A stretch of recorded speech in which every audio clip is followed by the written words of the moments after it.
Chapter 1. Weeping with Jesus. For those who've heard bad news. Have you noticed how bad news has a way of reorganizing your life in an instant?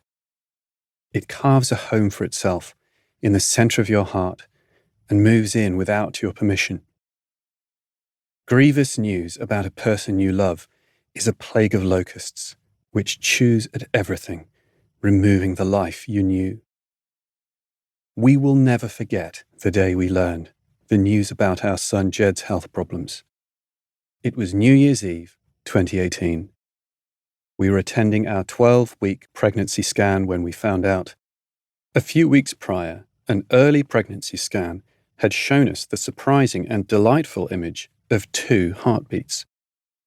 Our daughters, Lois, then aged 4, and Esther, aged 2, were overjoyed at the prospect of not 1 but 2 babies joining the family. So we brought them along to the second scan, expecting it to be an all-round joyous occasion of seeing twins on the screen. It was a freezing cold, dark evening, and we'd had to park quite far from the hospital, as there were no spaces nearby. Dan sat both girls on his lap, while Anna got started with the sonographer. From the moment the scan started, we knew there was a serious problem. The sonographer stopped talking altogether, as did her trainee.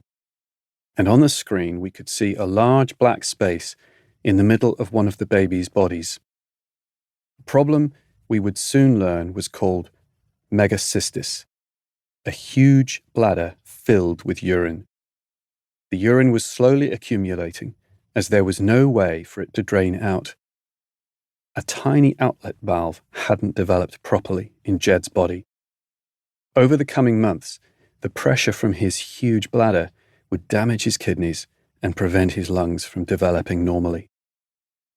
The staff said it would be easier to explain what they were seeing without the children in the room.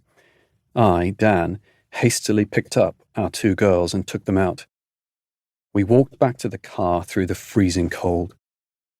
I was barely able to say anything to my daughters, who were full of questions and worry. We learned that evening that megacystis was bad news. The problems it would create for Jed's lung development meant that he would likely die shortly after birth. I called both our parents to let them know the terrible news. My mother-in-law later told us that she thought to herself that day, "We'll never laugh again." Perhaps you feel like that too. You, or someone you love, have received some devastating news. You know that your life will never be the same again now. It can't be.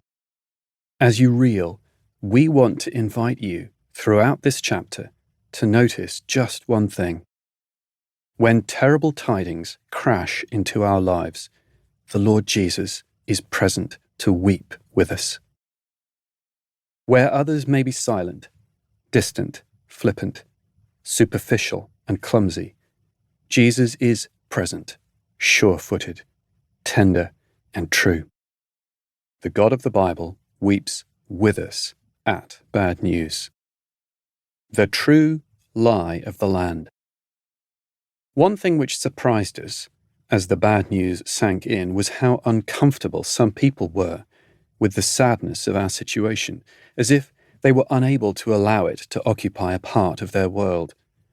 One person responded to the news of Jed's medical problems with, "Oh, you have to think positive and it will be fine." Maybe you have had a similar experience. Such an insistence on flippant speech and superficial positivity can be crushing for those who are hurting. The same problem is revealed when people ask if you're feeling back to normal or if you've got over your grief. If you're like us, you want to cry out, "There will never be that old normal again." Truly bad news is not like a pebble dropping into a still pond, which after a while returns to its stillness. Truly bad news is not an inconvenience, which we have to wait out. Truly bad news reorganizes everything in a way we can't control. It's why we talk of being devastated